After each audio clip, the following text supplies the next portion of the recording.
In Trieste's historic Cavana district, a new Despar store opens inside Palazzo Fontana, part of a broader urban redevelopment effort linking retail, restoration and local economic activity.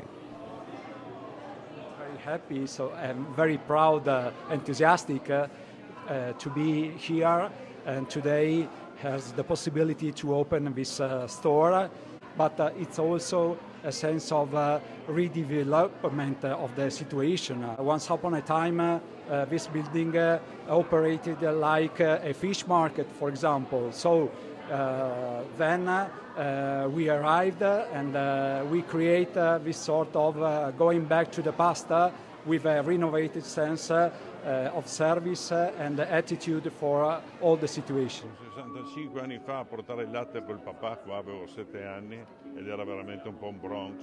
Pensate che l'albergo Urban non aveva neanche i solai, non c'era niente, qui dietro era tutto un disastro. Oggi è diventato uno dei rioni più importanti della città e di questo siamo molto orgogliosi, perché quando sento parlare che il turismo porta negatività, il turismo porta lavoro, lavoro vuol dire incasso, soldi, economia. Abbiamo fatto un'operazione che io ritengo eccezionale, ci siamo inseriti all'interno di un palazzo storico bellissimo, insomma ricordiamo che Palazzo Fontana ha quasi 200 anni di storia, è stato un mercato del sale, è stato un mercato del pesce, è stato farmacia, oggi lo riportiamo al suo cuore commerciale con questo moderno supermercato che come potete vedere si inserisce perfettamente all'interno della realtà.